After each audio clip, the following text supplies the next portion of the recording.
Okay, so I'm with Scott Belsky, author of Making Ideas Happen here in London. Good to talk to you, Scott. Good to be here. You've built this whole movement around this Thomas Edison quote. Tell us about the quote and why you're so passionate about it. Yeah, sure. My team and I, for the past 5 years, have been pretty obsessed with the execution of ideas and pretty frustrated with the fact that there's just so much discussion about creativity and innovation and searching for the next great idea, and not enough discussion about the execution part. And the Edison quote has always really resonated with us, that genius is 1% inspiration and 99% perspiration. And so what we've done with the 99% conference, and actually with Behance as a whole, is decided to only focus on the 99% part. And so we really never use the words creativity or inspiration. We're really about helping people who already have ideas actually roll up their sleeves and push them to fruition. So the 99% has actually become a force of curation in all the research and different articles and interviews that are about the execution of ideas.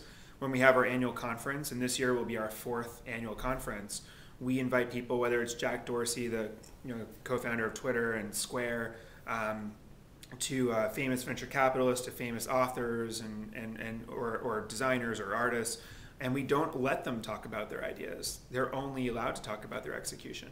And we just think that if you have insight into how ideas should be executed, you also have a responsibility to share them with the rest of us. Absolutely.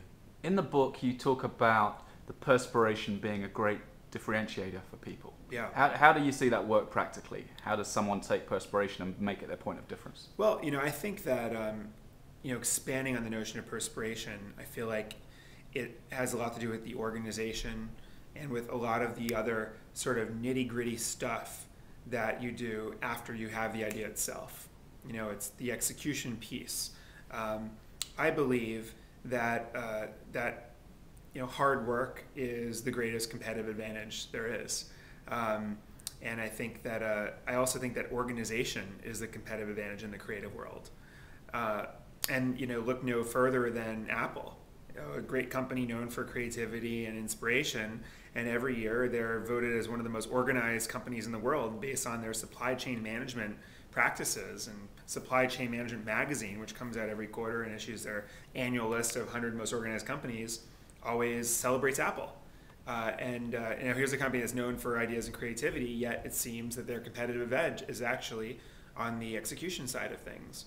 It's no different for individuals or for small teams, and that's why we need to invest more in the conversation of organization, execution, process, and it's unsexy stuff, but it's what makes you ultimately win, in my opinion. Sure. There's another thing you talk about in the book that interests me, because I think it busts another myth, and I think that there was a myth that people don't realise the importance of execution, but this myth being about sharing your idea. Yeah, so many people are very protective about their idea, and I can't tell anyone about it. It's all, how many meetings I have with people over the years, like, I can't tell you about it, NDA and all that rubbish. But you talk about the importance of sharing ideas. Right. So why has this become such a taboo? You mustn't share an idea. Well, listen, the more passionate you are, the more ideas you're going to have. And the more ideas you have, the less likely it is you're going to focus on one idea long enough to actually make it happen. And if you know that that's your sort of set of negative tendencies, then you know that you need to share an idea that you have with as many people as humanly possible, so you get not only the refinement and the improvement, but also the feedback and the accountability that you need to actually stick with it in the long run.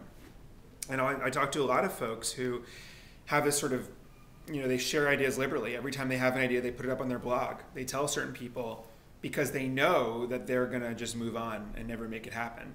And when I ask them, well, aren't you worried that someone's going to steal your idea? Or aren't you afraid to share it before it's fully baked?